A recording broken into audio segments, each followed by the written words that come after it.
Atentos, tomen nota porque esto es un ejercicio colaborativo, entonces todos tienen que aprender de pintura, todos tienen que aprender de todo. Dale. Ok, buenos días a todos, Eduardo, compañeros, profe. Ok, a mi grupo y a mí nos tocó la pintura y la escultura. Vamos a estar relatando un poco sobre cómo fueron las vanguardias más importantes de los movimientos artísticos y escultóricos de esta época, desde los principios del siglo XX hasta sus finales. Lo que tratamos de hacer es recopilar estas vanguardias, mencionar un poco sobre el tema que fue surgiendo del arte, de la escultura, y cómo se relaciona eso con la arquitectura de la época. Ok, primero el impresionismo. El impresionismo se caracteriza por el arte subjetivo. Ese fue después de realismo, que viene en el siglo anterior, viene el impresionismo, que ya viene siendo atendido más a su realidad objetiva que a la impresión subjetiva o personal, que eso va a venir después. Sus representantes están aquí como referencia, y el más importante de esa época fue Edouard Manet. Esta es una obra de Edouard Manet, y la mayoría de las obras de esta época se nota los colores, porque es algo más objetivo, es algo más de la impresión que tiene una persona al ver un paisaje. Por eso vemos la mayoría de estas obras son paisajes coloridos, porque las personas recién salían de una época oscura, entonces querían subir ese optimismo, entonces hacían uso de esos colores y de esta digamos así, como transmitir esa alegría a través de sus obras y a través de los colores. Ok, la obra esta se llama Claude Monet trabajando en su barca. Claude Monet era un colega de Edouard Manet, que también era parte del impresionismo. Entonces aquí se ve en una barca haciendo fotoperiodismo, lo que se realizaba en la época. Ok, ahora sigue el expresionismo. El expresionismo, a diferencia del impresionismo, ya se basa mucho más en lo que es los sentimientos y la subjetividad. Y aquí los autores se dejan llevar mucho por sus emociones y por lo que sienten al momento de ver un paisaje.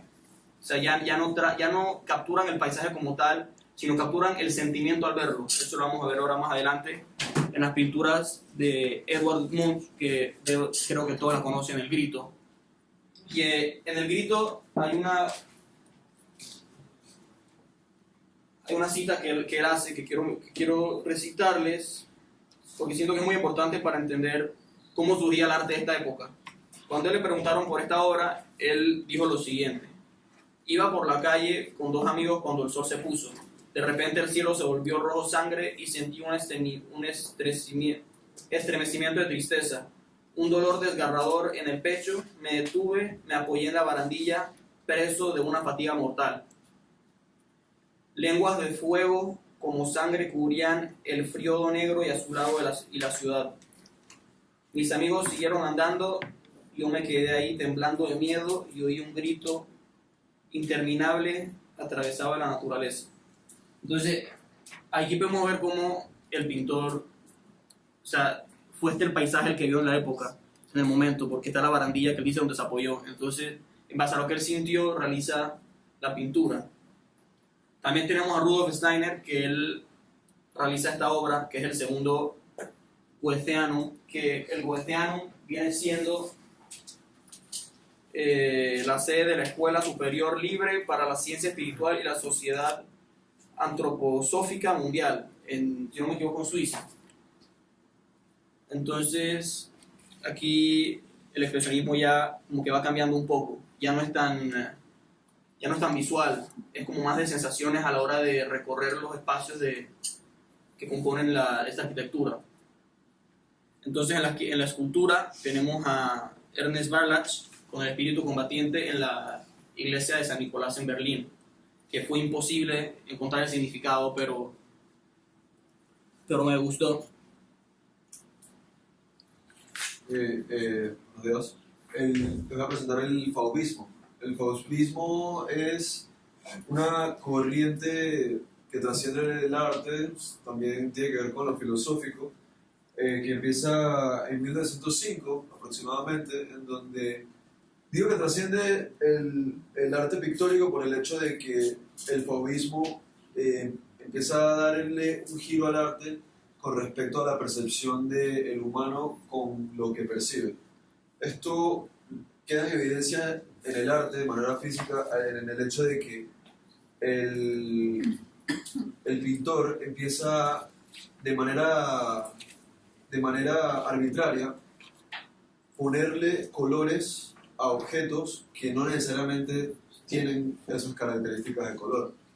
Esto se da ya sea por el estado de ánimo en el que esté el pintor o alguna etapa de su vida que esté pasando.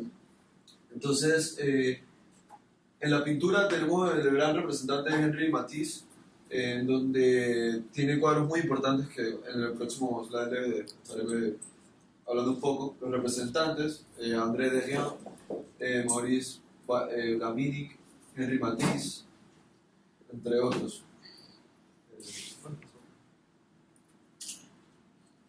Bueno, escogí estos dos cuadros de los muchos que hay del fauvismo, precisamente por el hecho de que estos son los, de cierta manera, más abstractos en su contexto que pude haber encontrado.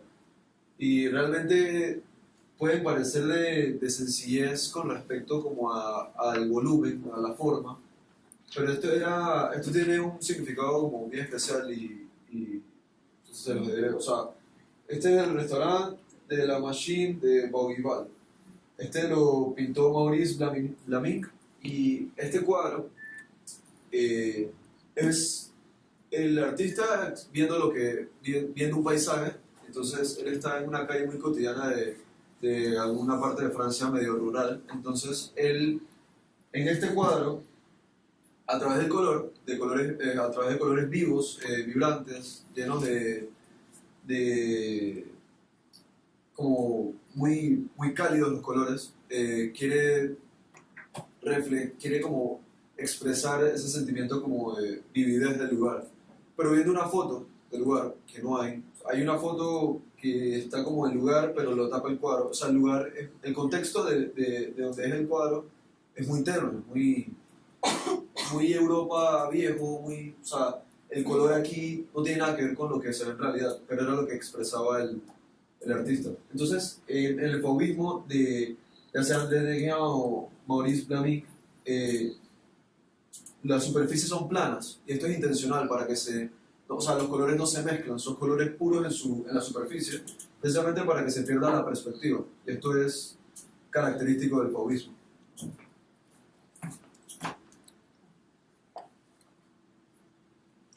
Bueno, el cubismo, como todos sabemos, es la presencia del arte con respecto a la multidimensionalidad de la percepción del artista. Entonces, obviamente Pablo Picasso todo el mundo lo conoce, pero tenemos a Georges Braque, Juan Gris, Fernand Léger, Paul Cézanne. Cézanne vamos a verlo más adelante con pinturas en muchas corrientes artísticas como el surrealismo.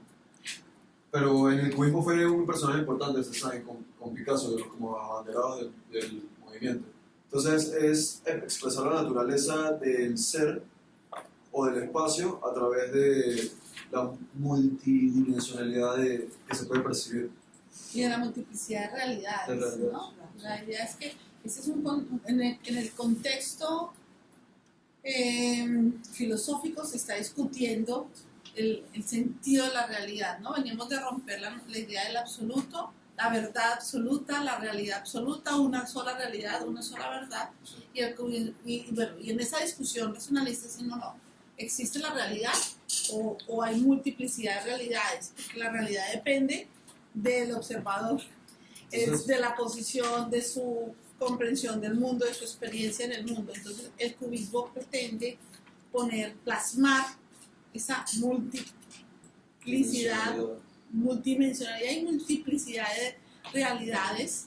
Es que eso tiene que ver mucho con el cambio de época, entre lo que venimos del siglo XVIII a lo moderno, en donde antes se tenía como los cánones de la ciencia Newton, entra Albert Einstein. Entonces, Einstein dice que la realidad es relativa, todo es relativo. Entonces, todo depende de ti, de dónde estás parado. Entonces, esto de una manera muy abstracta se transfiere al arte. El cubismo, el hombre con clarinete, bueno, una de las pinturas más famosas de Picasso, y este habla un poco sobre, o sea, tiene estas características de color precisamente por el momento que va pasando Pablo Picasso. Entonces, si se han visto el cuadro también el Guernica, tiene una característica de color muy parecida, muy monocromática, muy oscura, precisamente por transmitir un sentimiento de angustia con respecto al contexto que está pasando a su alrededor, la Guerra Civil Española. Entonces, con estos conceptos de multiplicidad de maneras de ver la realidad o las dimensiones de las cosas, asimismo, Pavel Garat saca arquitectura que juega mucho con la perspectiva de la relación exterior e interior de la persona, cómo percibe las cosas desde adentro de la casa hacia el exterior. Y asimismo en la escultura, algo que se puede ver como que no es una sola dimensión, en este caso una mujer. Bueno, echa para atrás para el fauvismo. Aquí como para representar un poco sobre para representar un poco la pintura fauvista, o sea, aquí de manera más tangible podemos ver cómo el color como de verdad incide en un conflicto contra la realidad, de cómo son las cosas realmente.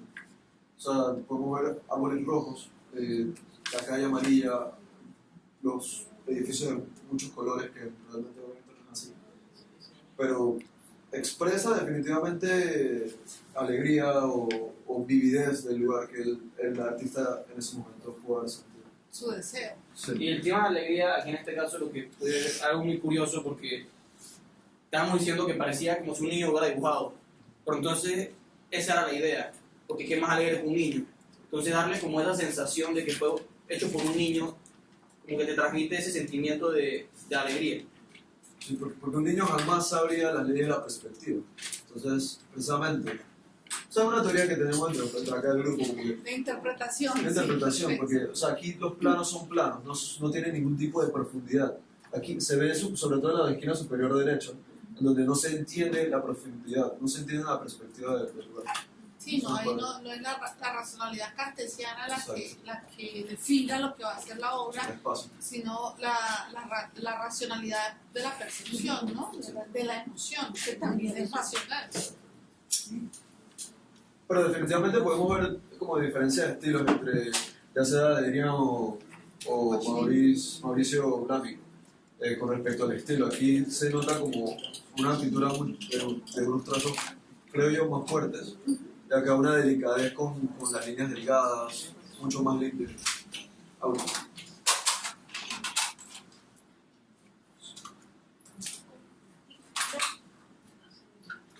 Ok, el dadaísmo, más que un estilo de arte pictórico o escultura, en el momento se creyó hacer un estilo de vida.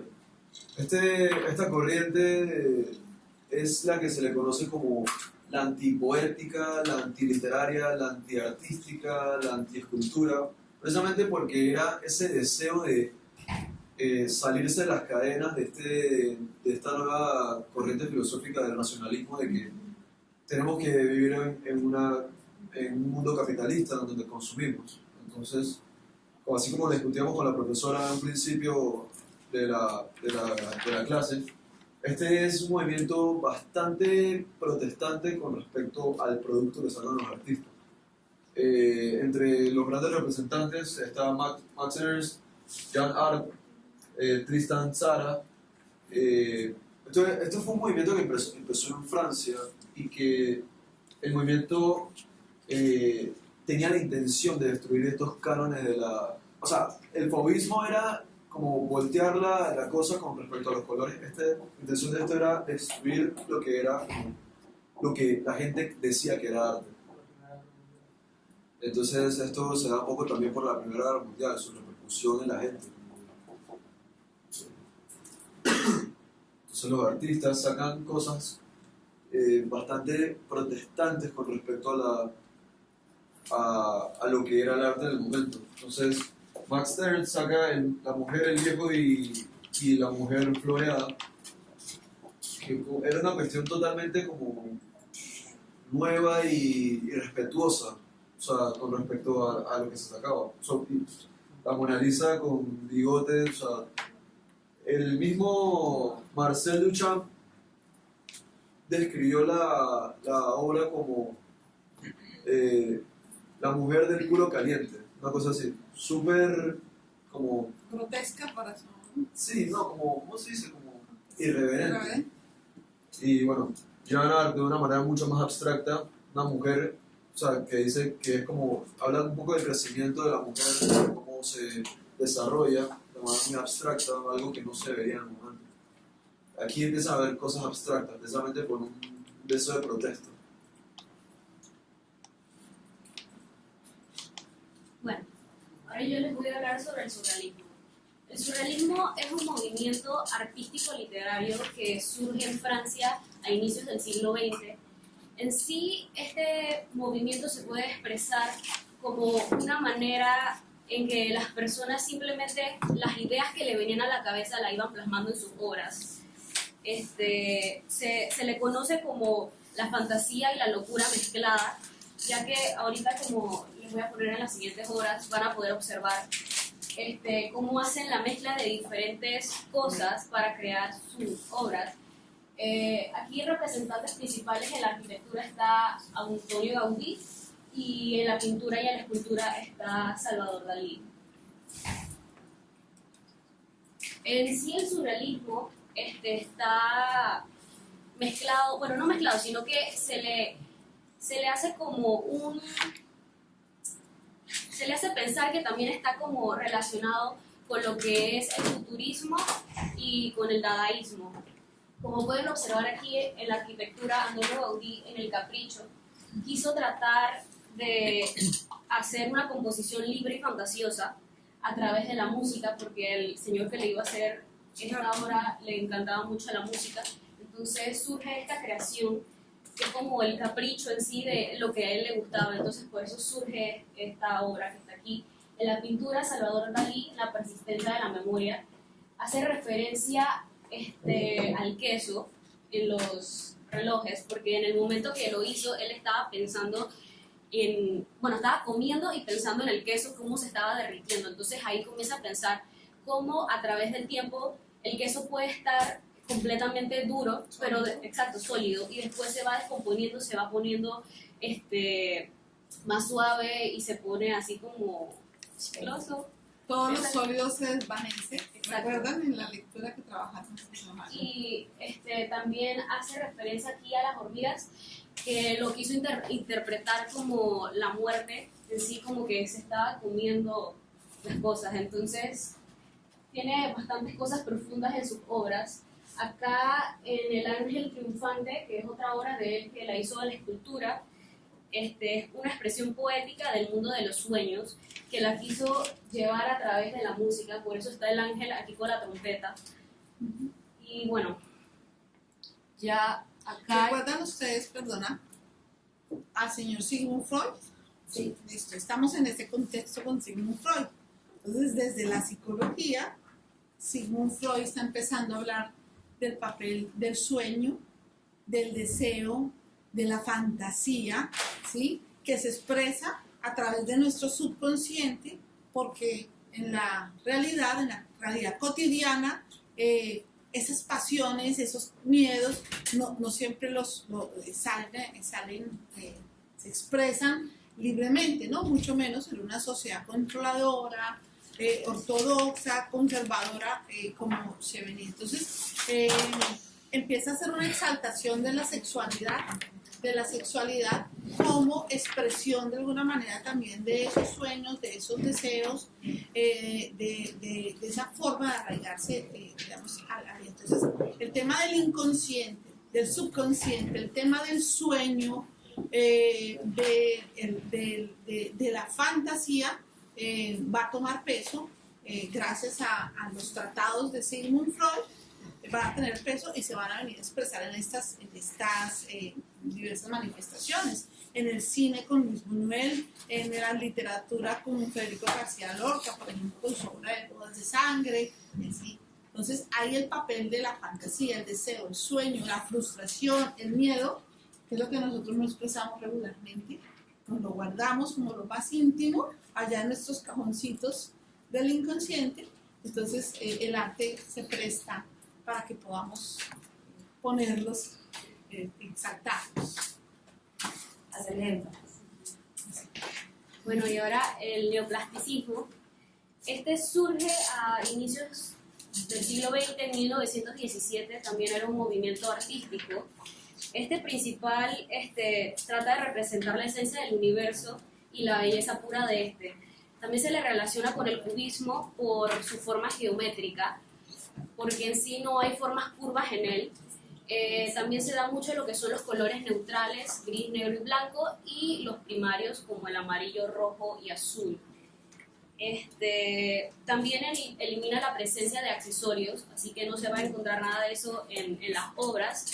Aquí uno de los representantes principales de la arquitectura tenemos a Derrick Rietveld, en la pintura a Piet Mondrian y en la escultura a Georges van der Gerluf. Y a continuación les voy a enseñar sus obras. Aquí en la arquitectura está el Riedwald-Schroeder-Haus. Esta casa principalmente se trató de hacer con la idea de no tener paredes, pero en sí una casa no puede no tener paredes, así que como que se trató de formar esta composición bien abstracta. Y otra cosa que ellos como que trataron era que no tuviese relación alguna a lo que había alrededor. Entonces como que ella, en ese lugar donde está situada, hace como una impresión muy grande en sí, como que eso es lo que también se quiere llevar con este tipo de movimiento. En la pintura está Piet Mondrian con la composición en rojo, amarillo y azul. Sí se los voy a leer porque es bien complejo lo que él quería poder explicar con esto. Él decía que lo horizontal y lo vertical representaban los polos opuestos de la existencia, lo espiritual y lo material, lo masculino y lo femenino, lo positivo y lo negativo. Y entonces de la unión de todas estas cosas, para él daban la felicidad. O sea, para él todo esto significaba la felicidad. Habían otros que, en verdad, cuando él trató de explicar esta obra, le decían como que en verdad eso no se podía transmitir. Pero digo, todo el mundo tiene su forma de ver las cosas, y en sí como que dándole profundidad y pensando sí se puede llegar a apreciar bien, porque esto es como llegar a la belleza a través de la simplicidad, específicamente. De lo profundo. De Sí. ahí que Mondrian escribiera su tratado de lo espiritual en el arte, que le interese lo lee. Y abre esa puerta a la abstracción, al arte abstracto, como esa expresión completamente profunda y pura del alma, ¿no? Que no está materializada, sino que es abstracta, como es el alma. Y entonces ya acá está una obra de Georges van der Gerluf, que es la interrelación de los volúmenes, que él aquí también quería enseñar la belleza del espacio. Y sí se puede ver como que en estas dos obras hay un parecido, porque están tratando de enseñar como la belleza a través de la forma geométrica, sobre el balance, la forma. Entonces, principalmente ese era como el movimiento del neoplasticismo, como poder llevar a la belleza a través de las formas geométricas.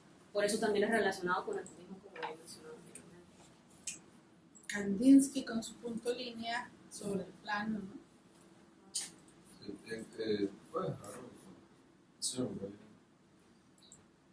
Ok, tenemos a René Magritte con Los Amantes y Salvador Dalí con La Tentación de San Antonio. Entonces, estos dos cuadros los escogimos por un trasfondo bastante especial, lo diría. Entonces, René Magritte, aquí lo que pueden ver son dos, el cuadro se llama Amante, son dos personas besándose, con una especie de manto en las cabezas.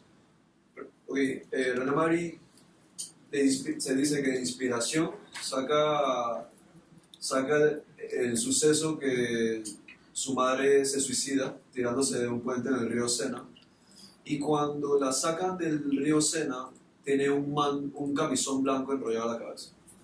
Él nunca niega esto, tampoco lo afirma, pero me parece súper interesante la hipótesis porque es un hecho. Entonces, ya viéndolo desde un punto de vista más como del sentimiento, se puede analizar el hecho de que estas dos personas se están besando, que es como la muestra de afecto, una de las muestras de afecto más íntimas, sin saber quiénes son. Entonces es como, o sea, los teóricos explican esto como cómo nosotros ocultamos parte de nuestro interior que por vergüenza, y por ende estamos como olvidándonos de esa parte y de cierta manera alejando a las personas, usualmente las más cercanas, de esta parte oculta nuestra. Entonces, tenemos como, aquí dice, o sea, somos nosotros quienes cegamos a los demás. Nosotros mismos cegamos como de nuestro interior a los demás. De un punto de vista un poquito más superficial, menos filosófico, aquí se da una situación cotidiana más abstracta, como que el amor es ciego. El hecho de que podemos sentir atracción, afecto a otras personas sin realmente conocernos. Entonces, esto me gusta mucho este cuadro. Salvador Dalí, en La tentación de San Antonio, bueno, el que conozca la historia de San Antonio puede saber que él tuvo como acusaciones de ser muy mujeriego o de repente como muy lujurioso, como una energía sexual que no debería tener un personaje como él en lo que es la religión. Entonces es el contexto. Entonces, como ven, el cuadro la tentación está representada encima de animales gigantes en marcha hacia San Antonio, tratando de defenderse con la religión, esta vez representado en simbolismo como la cruz, pero esa marcha no se detiene. Eso es lo que se interpreta este cuadro por la gigantez de los animales y que claramente le van a pasar por encima con su tentación. Entonces, el conocimiento de la imperfección, ¿no? De la supuesta imperfección que nos ha puesto el contexto. Que la Biblia dice ciertas cosas que las masas en el tiempo, en este contexto, aceptaba ciegamente. Pero esto es en representación como a decir las cosas como son, una transparencia de cómo es el ser humano. Un poco de la vista así como introspectiva, como nosotros no podemos ser como dicen los libros. Es el Somos reconocimiento abstractos. pleno de la natura, ¿no? Sí. De la condición humana, de la naturaleza humana.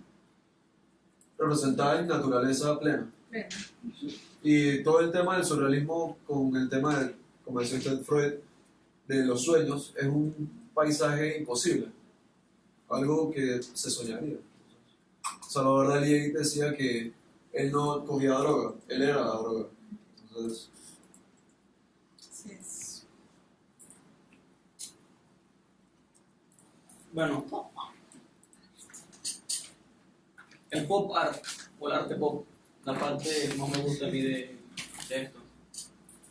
El pop art yo creo que es ya el movimiento más sencillo, el que más está pegado a tierra, porque es un movimiento que lo que trata de hacer estos artistas es replantar de algún modo, ya sea en escultura o en pintura más que todo, la cotidianidad.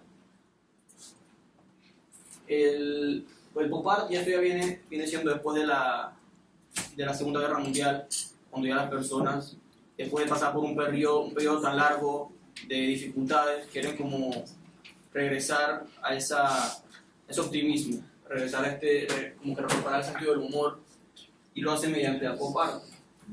En la pintura tenemos a Andy Warhol, que es un representante, diría yo, muy importante. Ahora hablaremos más a fondo del porqué. En la arquitectura tenemos a Jaap Dobsteen, que no es arquitecto, en verdad, es diseñador gráfico, pero ahora vemos por qué está relacionado con la arquitectura.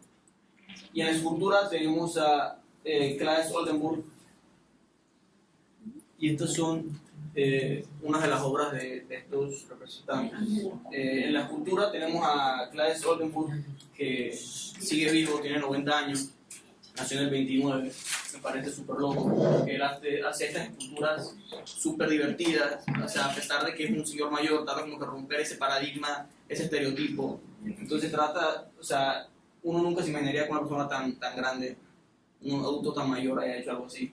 Lo que pasa es que un día también fui joven. Claro. Sí. Entonces me pareció curioso porque esta escultura nos la mostraba Carlos Morales hace unos días en una conferencia y no tenía idea de que era hecha por él. En arquitectura tenemos a esta firma, realiza esta obra por el trabajo de diseño gráfico del personaje que vimos anteriormente, este personaje. Realiza un trabajo de diseño gráfico con un tipo de vidrios tintados. Entonces, como el pop art también se relaciona un poco con el color llamativo, se cataloga esta obra como pop art, lo que en mi opinión no, como que parece algo más contemporáneo, algo más, no parece muy pop art, pero supuestamente pop art. Expresa lo popular, como tú lo ves. Tú ves, piensa como un momento en la imagen de la fachada de los edificios de Chorrillo, por ejemplo, acá que tienen cerca, y de estos sectores populares en donde aparece esa multiplicidad de colores, no por los colores de la arquitectura, sino por los elementos kits que empiezan a adosarse de acuerdo con cada persona, la ropa, el que pinta su pedacito de ventana, el que le pone la cortina verde, ¿sí? Entonces todo esto que se empieza a tejer como expresión de lo popular, lo popular va a generar ese arte popular, lo que conocemos como el pop, y que expresa la cotidianidad.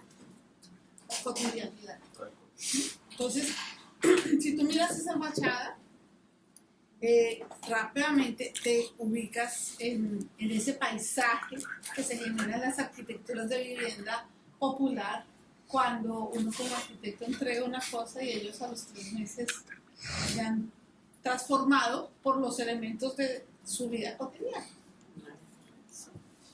Sí, eso sí, lo que usted dice sí le veo más relación, porque sí se puede como asemejar un poco como estas viviendas coloridas que vemos en algunos países que tienen como unas viviendas rurales que son súper coloridas, como pintaba creo que García Márquez en una de sus historias que había que estaban las casas todas pintadas, entonces eso se puede asociar un poco.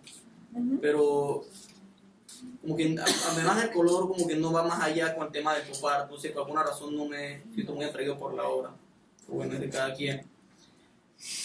Ok, en lo que es pintura, con Andy Warhol tenemos la lata de sopa de tomate que cambió el mundo, que es esta.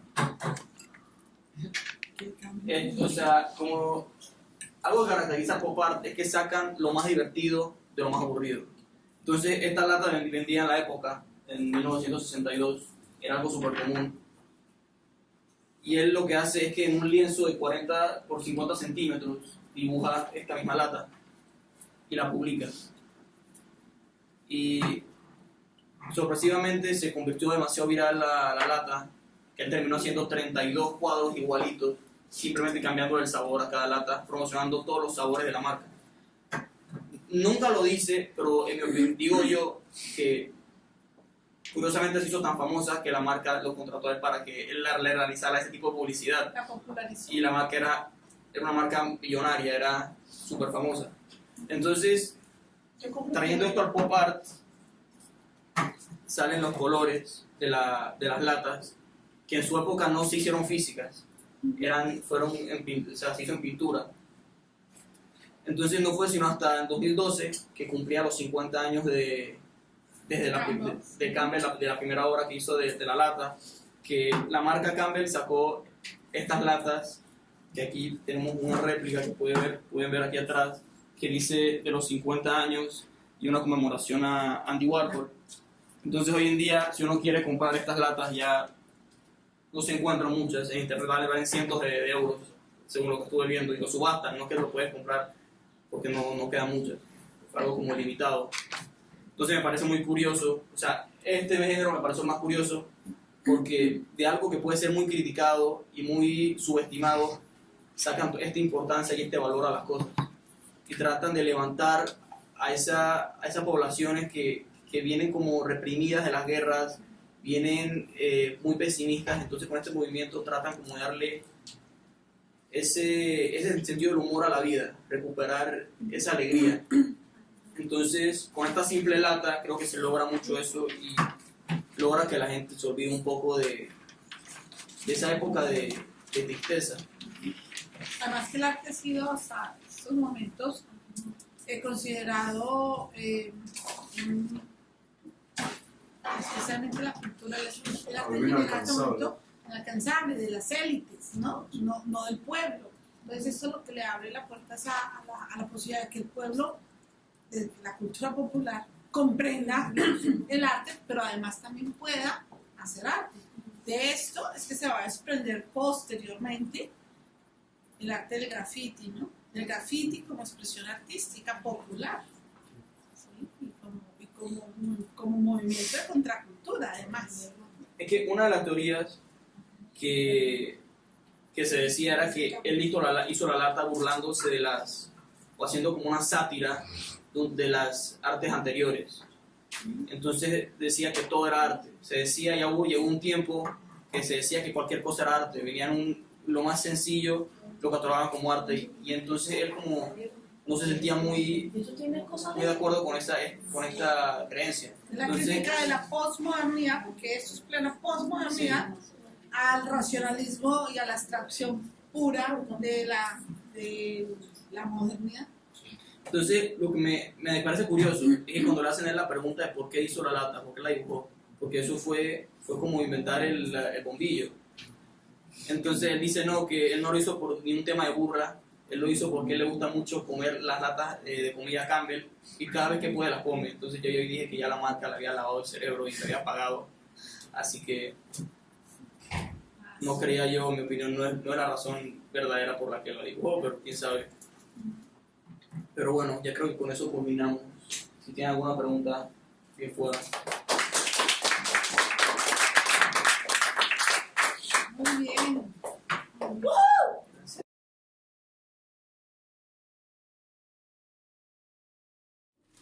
Estamos teniendo unos problemas técnicos. Bueno, pero ¿cómo sé si suena? No, sería mejor que pusieran papel para tapar la luz. Pero cierren esa cortina. Yo soy técnica, ¿ok? La luz entra por la La llave. técnica de luces y sonido. Que tiene una... Oye,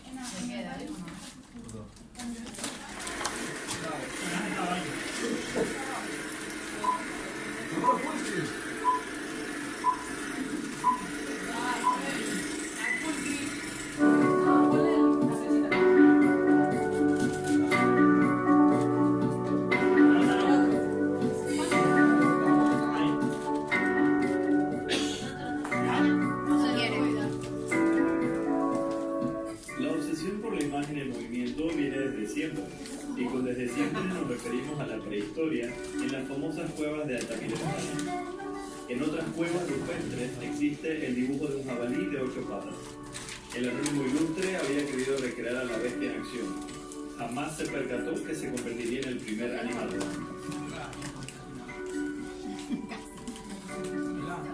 Los griegos y romanos también se preocuparon por capturar en dibujos momentos sucesivos con la idea del movimiento. En Asia aparecieron las sombras chinescas, que consistían en juegos de sombras sobre una superficie blanca iluminada por luz a espalda de la gente. Pero la época decisiva para el surgimiento del cine fue en el siglo XIX, mientras que en Gran Bretaña ya estaba en marcha la revolución industrial. Esta trajo miles de avances tecnológicos como la electricidad y la locomotora a vapor. Estos modificaron para siempre aquella parte del mundo y luego a Europa en su totalidad cuando se estableció la producción en serie. Era una época de disposición de nuevos descubrimientos por la cantidad de cambios que se estaban experimentando. En 1816, el científico francés Joseph Niepce crea la cámara oscura, que años más tarde Louis Daguerre perfeccionó. El daguerrotipo en 1819 fue el primer dispositivo fotográfico presentado al público. Más tarde, Peter Mark Roget, en 1824, presentó la tesis de la persistencia retiniana, que dice que una imagen se queda en nuestra retina por una milésima de segundo, por lo que podemos ver la realidad como una secuencia ininterrumpida de imágenes.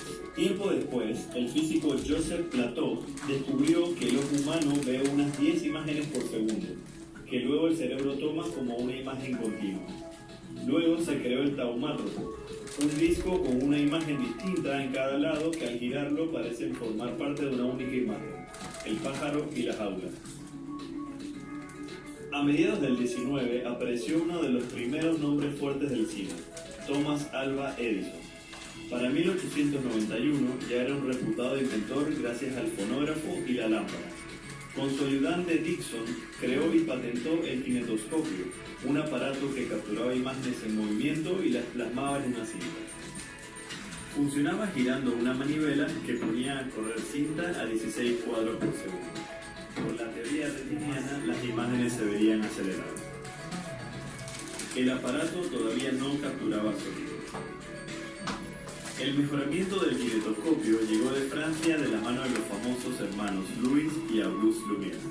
En 1892, los hermanos se interesaron por la tecnología para plasmar imágenes en movimiento. Entonces adquirieron un kinetoscopio y tras estudiarlo a detalle, decidieron crear su propio aparato.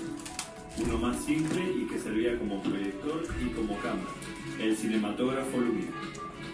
Los hermanos lo patentaron y prosiguieron a crear una serie de películas que fueron luego presentadas en universidades.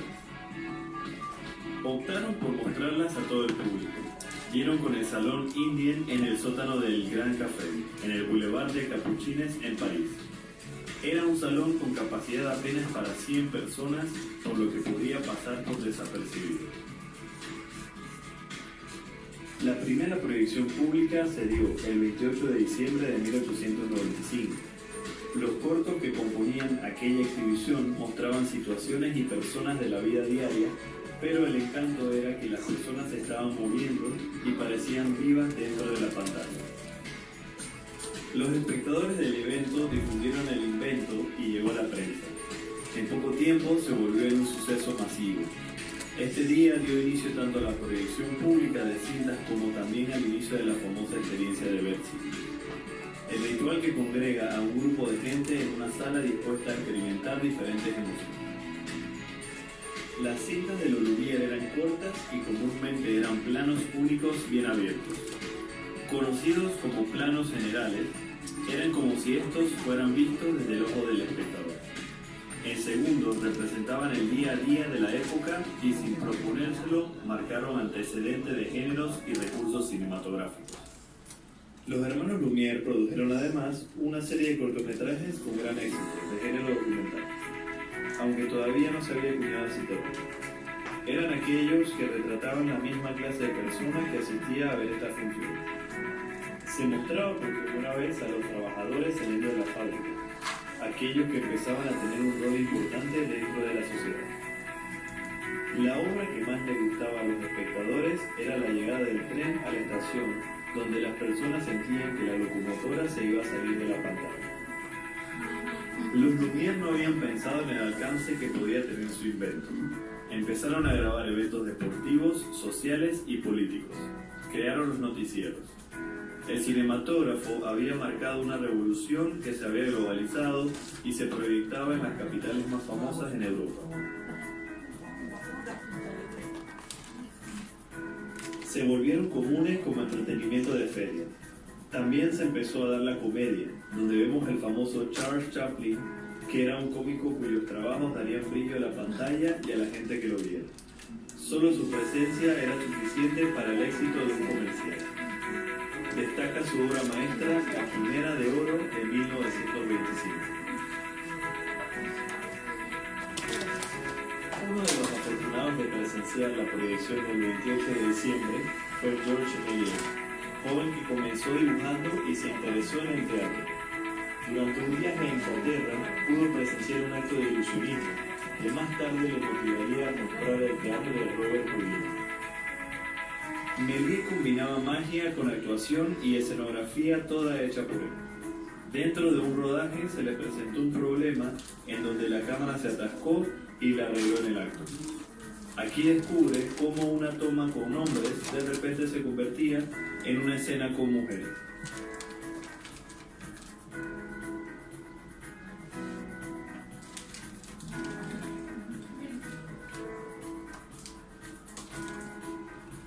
Creó el fundido a negro, la ilusión de objetos que se mueven solos, la transformación de personas a objetos y viceversa. Creó decorados, supervisó vestuarios y con todas estas nuevas herramientas empezó a contar historias nunca antes vistas.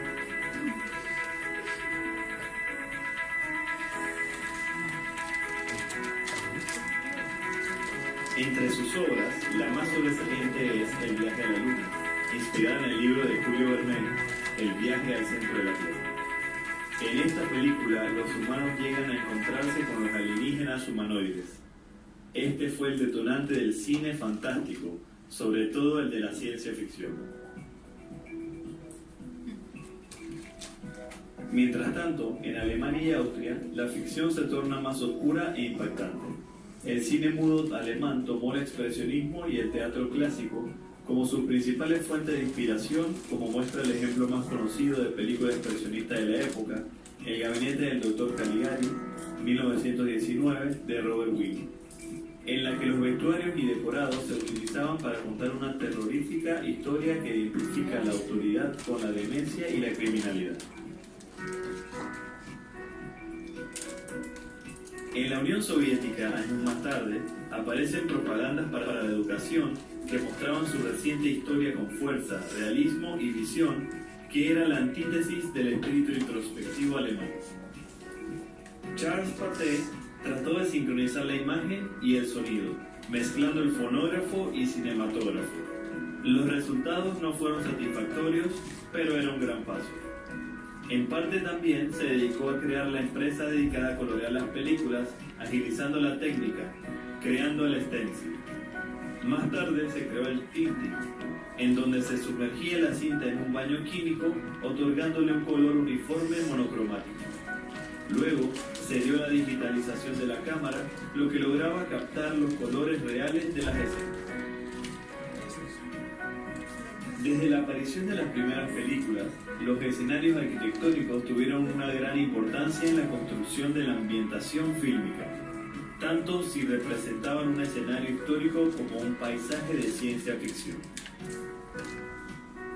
Mencionando a directores destacados del siglo XX, uno de ellos fue Fritz Lang, director de Metrópolis. Hijo de Anton Lang, arquitecto jefe de los trabajos públicos de la ciudad de Viena, comenzó sus estudios de arquitectura en la Escuela Técnica de Viena.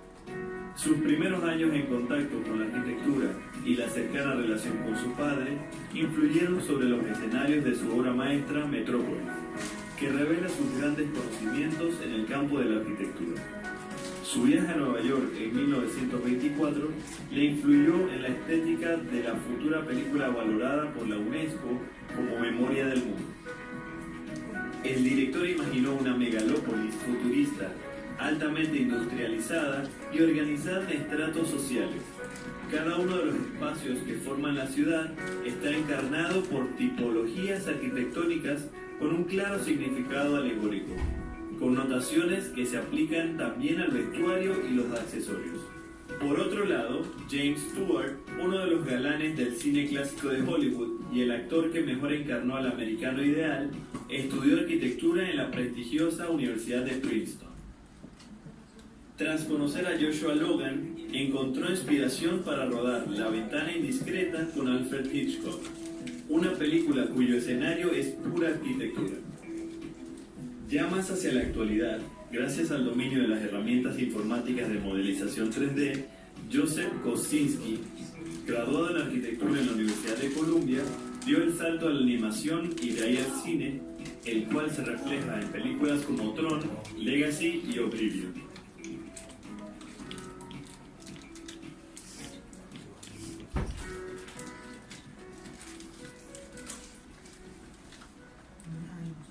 Y con eso terminamos este primer video de una serie sobre la historia del cine. Espero que les haya gustado. Si les gustó, no se olviden de dejar su like ahí abajo, compartirlo con sus amigos y nos estamos viendo la semana que viene.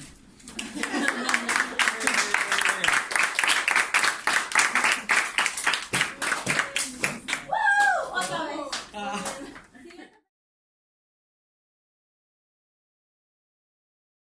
En la base de toda la música del siglo XX son las raíces negras, donde el género de música principal era el gospel, que era aquella música tocada en las iglesias de música negra. Este evoluciona al blues a partir de nuevas creencias religiosas que se dan en las iglesias y estas personas empiezan a realizar cantos más movidos, donde se acompañaban de bailes y aplausos. Ok, después de esto, como esta música era más que todo para los negros, se conformó del gospel y de los blues sale lo que es el jazz, que es más que todo una mezcla para que tanto los negros como los blancos lo escucharan, pero era más que todo para que los blancos la escucharan. Del jazz surgieron diferentes bailes como fue el foxtrot, el charleston y el swing. El foxtrot fue más o menos para la Primera Guerra Mundial, el charleston fue más que todo para distraer a la gente durante estos tiempos de guerra. Y el swing pues surge más que todo para querer, en el momento que se dominó la economía. Ok, lo que pasa con el swing es que aparece cuando se da el crack de 1929 y las personas como en una intención de dominar la industria empiezan a generar nuevos eventos audiovisuales y empiezan a sacar nuevas canciones que generan nuevos bailes. Al igual que el charleston es una derivación del foxtrot. Luego de esto, el blues es básicamente una manifestación negra, o sea, es de las personas negras y tiene un carácter local, o sea, que se desarrolla en los barrios de las personas negras, como ya explicó Andrea. El jazz surge es de la mezcla del blues con la música cosmopolita y son aquellas personas blancas que adoptan la tradición negra para desarrollarla en base a su ciudad cosmopolita. Del blues, aparte del jazz, sale el rhythm and blues, que es la base de lo que va a ser el rock and roll y se genera, o sea, y se caracteriza por tener un ritmo más fuerte que el anterior.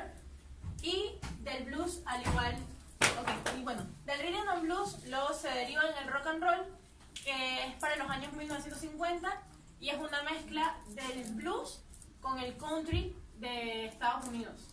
Del rock and roll se derivan ya dos bailes que serían el twist, que en la época fue bastante influyente porque es el primer baile que se puede bailar sin pareja. Y de igual forma, aparte de esto, el twist era un baile considerado grotesco porque era un baile de cadera y las personas lo veían como fuera de lugar. Estaba prohibido bailarse en las academias de baile y en las... Ajá, Elvis Presley que hacía él. Wow. Yo me acuerdo que lo grababan. Eso es lo que estamos diciendo. Las mujeres se Bueno, comentaré. Ok, voy a terminar de decir esto y después. Con el twist surge el beat, que surge cuando surgen los Beatles y entonces se crea toda esta época de democracia social y de la intención de revolucionar, de protesta. Bueno, hasta aquí, bueno, y entonces un hijo del rock and roll sería el rock, que fue asociada a la rebelión y el activismo de los jóvenes como protestas Y de ahí sale el heavy metal y el punk. Y hasta aquí vamos a hacer un alto y le vamos a poner un resumen de las músicas que hicimos. Que acabamos de mostrar. Ok, este sería un poco lo que era el... Nos bailan. El gospel, ¿quieres que baile el gospel? Baila todo. Estás aquí como bailarina y lo sabes. No se escucha. Apaga uno. Baila, Andrea. Esto es más que todo el Esos gospel. bailecitos. Sí.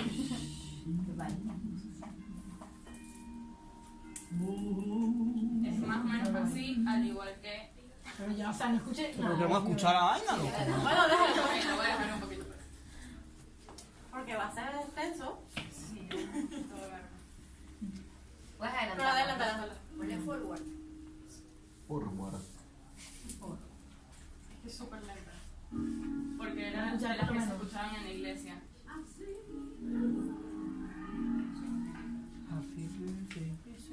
Esa es Amazing Grace.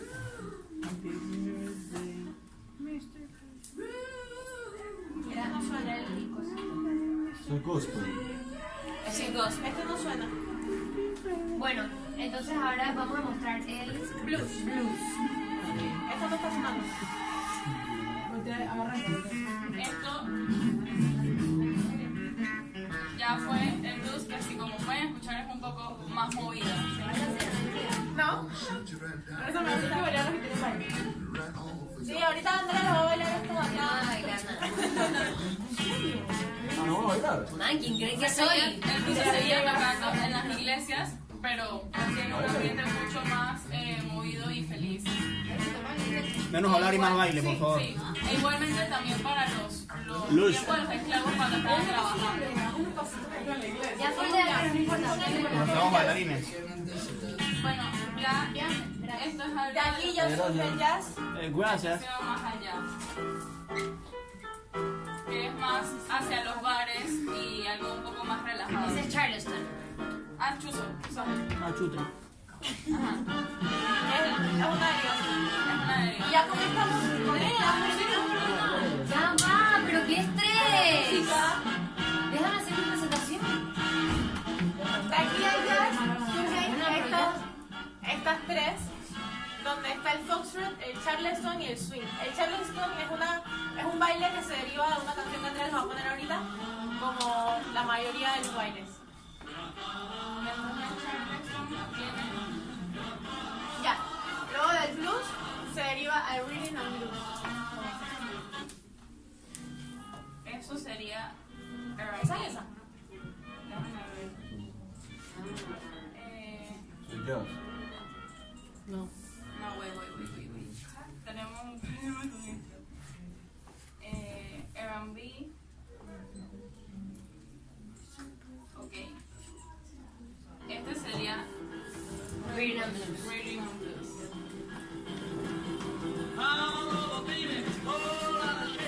Que aquí ya se tiene como la guitarra eléctrica y pues que tienen un poco más de ritmo y se asemeja un poco más de lo que es el rock and roll. Y ya luego ya sale el rock and roll. Con Elvis Presley. Como ya habíamos dicho.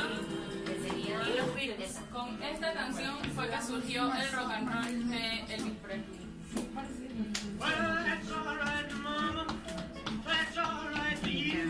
Si se dan cuenta va avanzando en velocidad. Y ya con rock Bueno, el rock sí es este. Y ya como el metal, ese es rock. Después como heavy metal llegó que eso sí es mucho más ruidoso. Y va en contra de todo y es súper rebelde.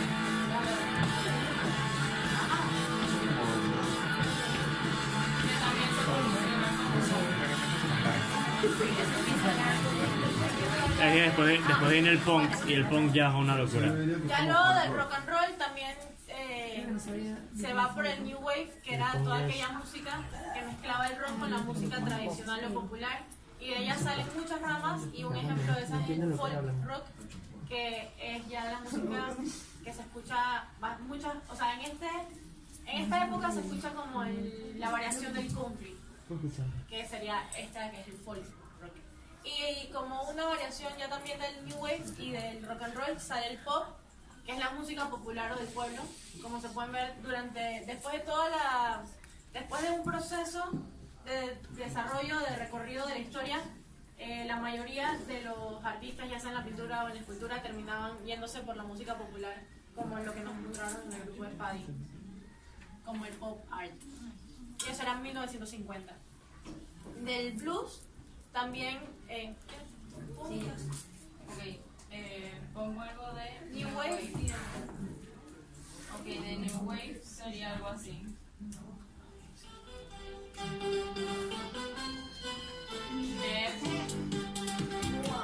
Eso era con piano eléctrico. ¿Eso qué es? Sí, empieza el sintetizador. Esa canción está bien pretty. Esto es como para hacer y algo del pop. Y bueno, algo del pop. Ya está Madonna. Ya está lo que es Empieza Madonna. Michael Jackson. Sí. Ajá. Oye, ¿esa cómo se llama esa que escuché? Like a Virgin. Esa es Like a Virgin de Madonna. También. Si se dan cuenta, por el lado del rock and roll se dieron dos muy diferentes, que una fue el rock que se fue hacia lo ya salvaje, el lado como expresivo del ser humano, y ya por el otro lado relajado, tranquilizante y más cotidiano. Ajá, cotidiano. ¿Eso qué es? Pop Criminal de Michael Jackson. Este es otro ejemplo.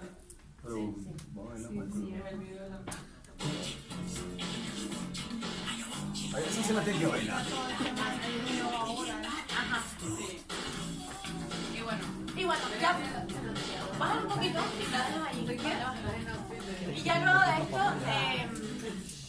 de la raíz principal de donde ya les expliqué que salió el jazz, el rhythm and blues, y de ahí se fue hacia todo lo demás, también surge el soul, que es una mezcla ya del gospel con el rhythm and blues, y que esto se da en el periodo de la Segunda Guerra Mundial, y es usada como una bandera, pero de lo que me acuerdo, es una bandera de rebelión, de vamos a luchar por lo que queremos, o sea, un cambio.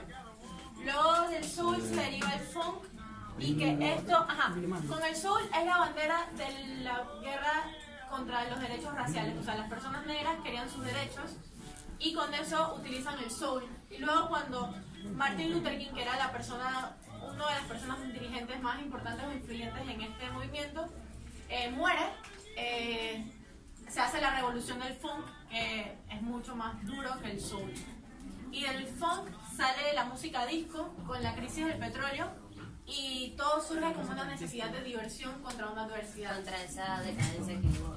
Y con el disco sale el baile disco, y de allí se deriva la música como la dance, la techno y las músicas electrónicas salen del disco, y se dan bailes bastante extraños, que son el flower, el tectonic y el freestyle, que son bailes que, como los describen, son bailes donde no puedes dejar de... O sea, se tiene que mover tienes que mover todo el cuerpo, no puedes dejar nada estático. Exacto. Entonces son bailes así, todos a lo que. Y entonces, ya antes de llegar al disco, el funk también se divide en el hip hop, que son todos aquellos, ya vamos por el año 1970, son todos aquellos bailes que se dan en estas fiestas callejeras, y son como una muestra hacia la tuna, no, sino es que tuna yo sé que hay arriba, hacia el bando contrario en las calles. Hacían como peleas de eso, entre bandos. Y se empezaban a demostrar y a rapear a través de la música, y a través de la música del hip hop sale el rap, o sea, la música, y ahí aparece el baile, que es el breakdance, que eran todos los movimientos de yo soy mejor que tú, el espacio público se vuelve la escenografía para... y demuestra el que tan bueno círculo. Ajá. Y eso, y así del hip hop y el rap sale el breakdance. Y ahí vamos a poner música. Bueno, ok. Del soul tenemos al... Esto recuerden que el soul viene del blues y el rhythm and blues. El de las iglesias, ¿no? Es que todo viene del gospel. El gospel es el punto principal. Normalmente la mayoría de las personas lo sacan desde el blues, o sea, empiezan en el blues y se dividen sin tomar tomar en consideración que el gospel es la principal razón. Esa es la raíz. Este sería entonces el soul. Gracias. Que si se dan cuenta que estamos volviendo para atrás, empieza por otra rama. O sea, el soul se da después. Sí, se va junto con el rock, con el rock and roll. Ajá. O sea, todo esto pasa así.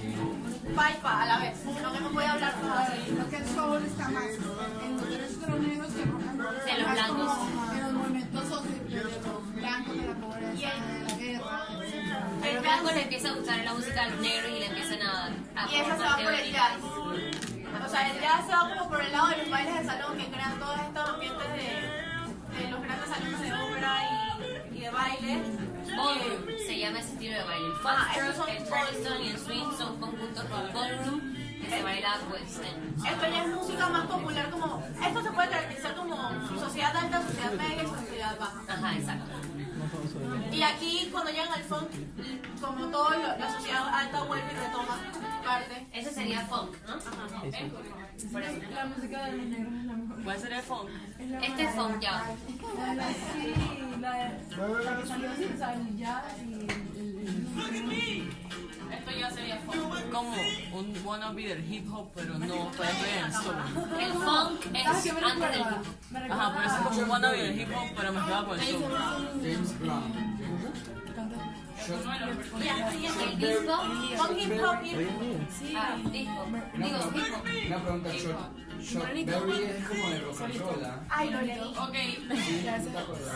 Cabe destacar que en hip hop Está más acá. que todo Sí, esa es rock and roll. se parece en mucho hip a hop más que todo eran por los rock DJs que eran los que creaban los diferentes Me recuerda a Bruno Mars. sonidos. Exacto. ¿Esto qué es? Hip hop. Hip hop. Y después eso puede de entrar, aquí entra Snoop Dogg y todo este. Dr. Dre. Sí. Y bueno, en el rap se creaban también muchos monólogos porque era la gente pues hablando de sus sentimientos, solamente con un ritmo. Hip hop. Esto es hip hop. después eso va el rap. Esto sí sería un rap, pero más que todo es un monólogo de lo que más marcó Que luego que que el era el hip rap. hop se empieza a dividir en como 20 ramas más. El mismo hip hop, solo el hip hop. Eso sería el rap que es como estaba haciendo Andrea, que es como más monólogos y personas hablando y tratando de decir. Y bueno, y esto sería el breakdance. El breakdance.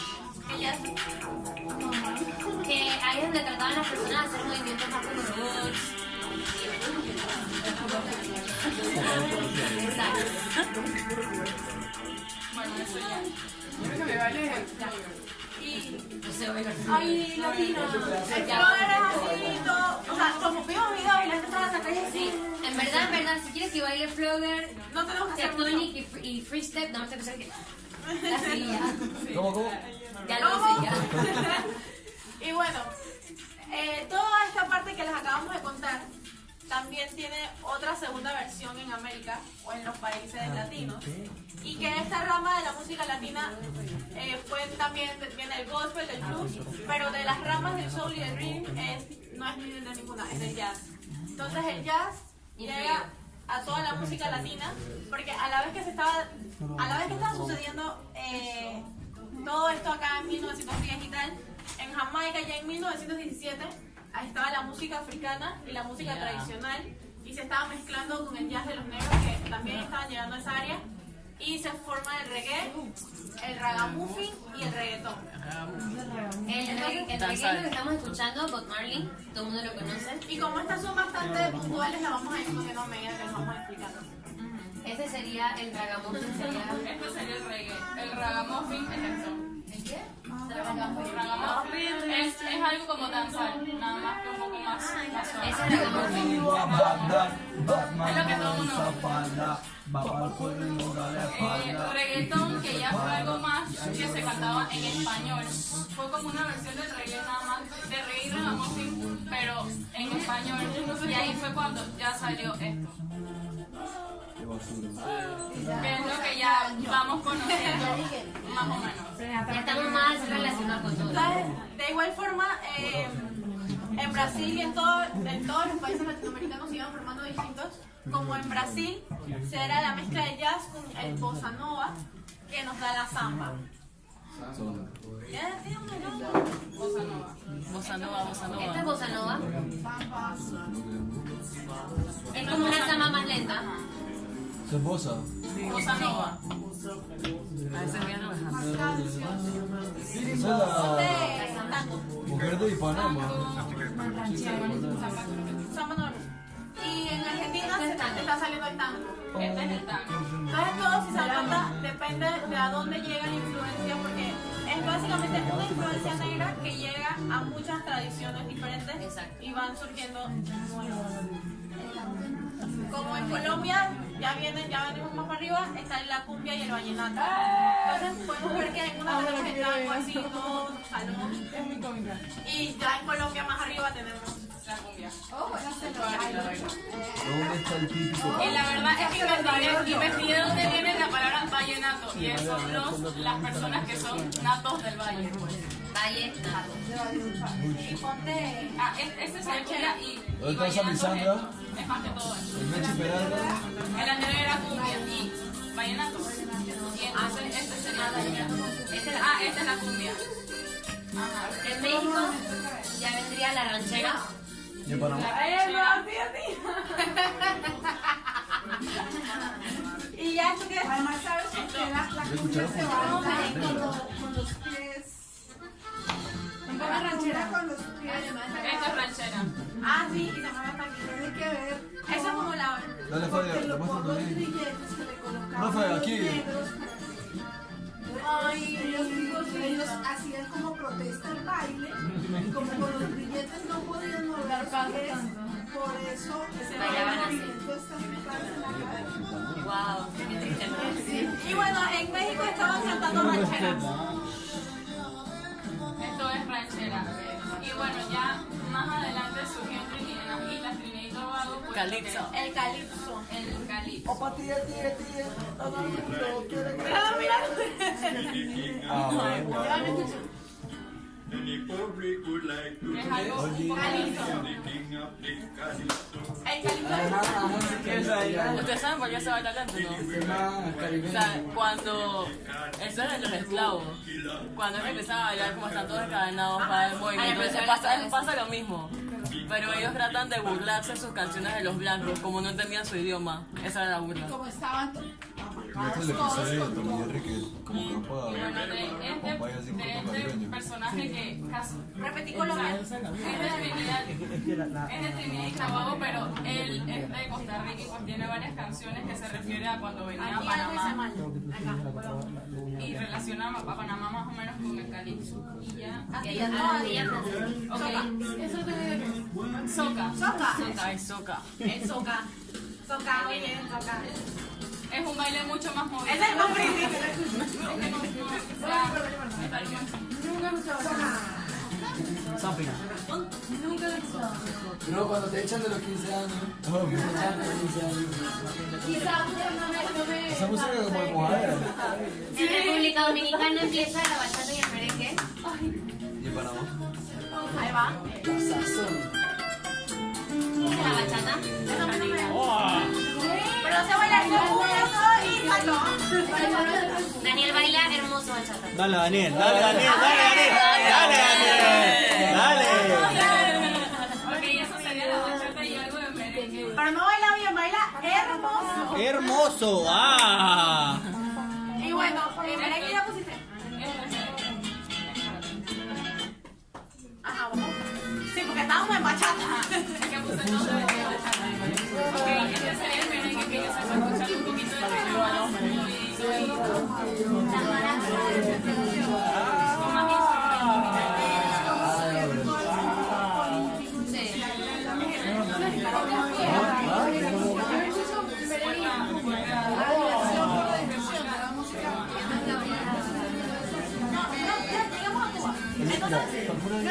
Hay mucho más.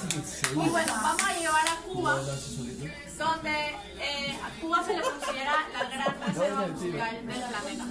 No dijeron la polka. Está bien, pero no importa. Y bueno, en Cuba había muchas más, pero muchas son muy conocidas como la salsa de guaguancó, la guajira. La guajira, la rumba, el mambo. Les vamos a poner un par de Cuba, porque mucha de la música que bailamos. Le faltó algo importante, el bolero de Cuba. Y aquí es donde entra, pues, Celia Cruz. Celia Cruz.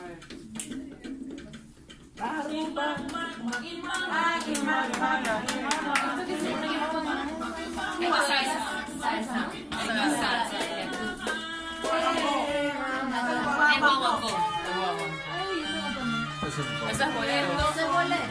Sí. Eso es bolero. Vení, More.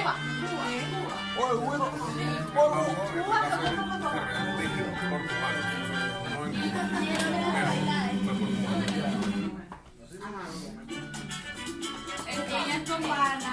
Esto es mambo. ¿Esto es mambo? Esto es mambo. Es mambo, pero se escucha, ajá. Es más rápido. Se canta más que todo hacia el país. O sea, no se canta como a una persona o demás, sino al mismo país. O sea, tipo, yo soy el puto cubano o Cuba, qué linda es Cuba. Eso es lo que se quería referir. Entonces, bueno, ya luego de esto, ¿Cómo mira la diferencia? ¿Cómo diferenciamos de la salsa? El tempo. Ay, ¿puedo poner chacha ya? Y bueno, Este es el cha-cha-cha. luego de esto, Chao, Lester. Chao. Chao, Clarice. Esto es el cha-cha-cha. Y todo esto Vete, ocurre en espérate, que Cuba. vaya, espérate. a la misma vez. Ese que tiene que poner ahí. Espérate que te vaya. Porque yo todavía estoy escuchando esto. 1, 2, 3. Y bueno, luego de esto surge la música, luego de toda esta historia surge un nuevo género que es la música de cantautor. Y hay muchos exponentes alrededor de todo el mundo, pero quisimos poner como representativo a Rubén de Panamá. Y Se iba a poner un man de la New Wave, algo así.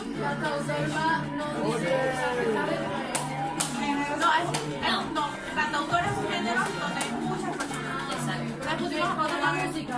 Y eso no es música. Pero puede transitar entre diversos. Ajá. Exacto. Cantar bachata, te puedes cantar salsa. Pero Es aquella persona que escribe sus canciones. Y puede ser el estilo que ellos Pero básicamente la mayoría tienen esta denuncia social. Y habla de los problemas del pueblo. Bueno, pusimos también a Rubén Blades y a Juan Luis Guerra. Ajá, que es de cantautores. Entonces, en este ejemplo, de aquí, ¿qué pasó con Sesh? ¿Qué pasó con Sesh? Ah, es broma. Bueno, en este ejemplo aquí fue el que escogimos por el hecho de que... Ayúdenme. Aquí escogimos esta figura, primero porque quisimos hacer interactiva para que todo el mundo se sintiera bailarín. Después la escogimos porque está la mujer negra que representa las raíces negras de la música, bailando con un hombre blanco que es como la fusión de entonces las dos razas que hicieron que la música explotara y prosperara a lo que es hoy en día y que, bueno, esta presentación no pudo ser tranquila porque todo el mundo se empezó a activar porque queríamos bailar y expresarnos. Entonces, no sé qué más querías decir. También, bueno, se ve en el fondo como el jazz, El contexto. La calle, la ciudad. las mujeres negras. La mujer negra y el hombre. Y bueno, no sé si quieren aprender un... Por otro lado, por otro lado, toda la música que acaban de escuchar está en 2 playlists en Spotify que pueden buscar desde su celular escaneando los códigos que están ahí y directamente los lleva y pueden tener todo el repertorio. Entonces, pues así mismo como les explicamos nosotros, por eso es que hicimos 2 playlists. El primero que abarca toda esta primera parte, que es le pusimos música moderna, y a la otra parte, a la otra cara de la moneda, pues música latina moderna. Y ambas playlists están en el orden que les íbamos explicando. Tienen 2 ejemplos por canción y están en orden cronológico. Para que a los que no saben cómo buscarlo, entran a Spotify, el buscador, en la barra blanca, al lado hay una camarita, solamente lo pegan ahí y lo Y bueno, abajo está... El código pone No tengo Spotify, no uso Spotify. Y es una forma, pues, de nosotros tener plasmada esta música a nuestro día a día. Y bueno, ahora al final tenemos, bueno, aún falta... Sí. Bueno, aquí podemos ver 2 vestidos de disco. Tenía una charla que traje. Y bueno, una falda de flamenco que se bailaba en España. Y bueno, luego para ya terminar sería, este sería como algunos pasos de algunas bailes representativos. El Charleston de jazz, el rock and roll de blues and rhythm, el breakdance que viene del funk y la salsa que bueno, es de la música toda. Entonces, no sé si querían que les enseñara. Estamos ansiosos. ¿Cómo se hacen? Prepárense pues. Muchachos,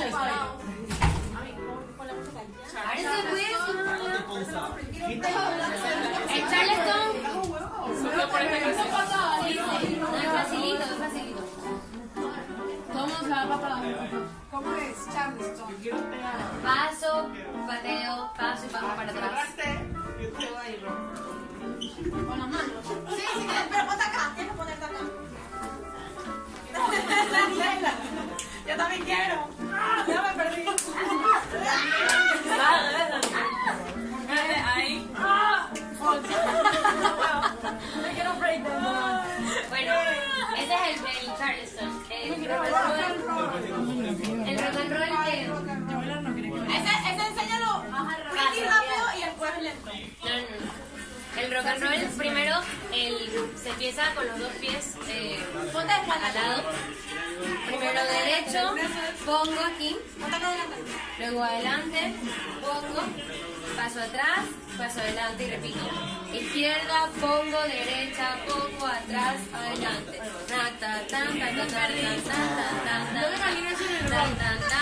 Es más rápido que esto. Y es más rápido. Dale. Yo lo levanto. Ese es rock and roll. Ese sería el triple step de rock and roll. ¿Verdad? Un paso de rock and roll. Nunca en mi vida he hecho el baile de rock and roll. Simplemente el moverte ya va eso. Oye. Esa misma.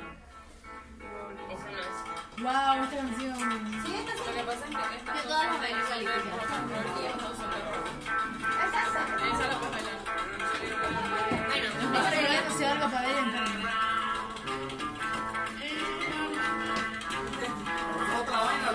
no, paso, pongo. Nada más que lo tengo que hacer sacado. Ya.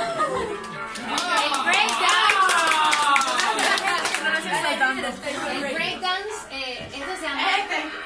Dale, mamá, dale tú. Dale,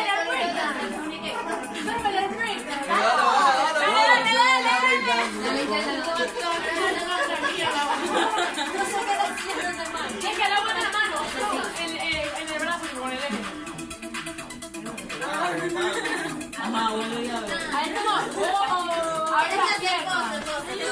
Dale, abre la pierna. Así en el piso, ¿sabes? Ya lo hice. Y bueno, y la salsa que sería un básico de salsa, que también es muy fácil. Que tú me tienes hablando de noche y de día. Tú me hiciste brujería. No me acuerdo de cómo se llama, pero ya sí sé. Yo le Se le metió la sazón. Salió. Dale, Fabi, para ver. Ay.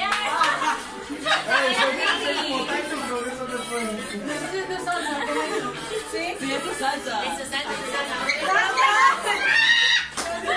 Mira los pasos, los pasitos. Adelante con nada. Ajá. Es que la madre metió para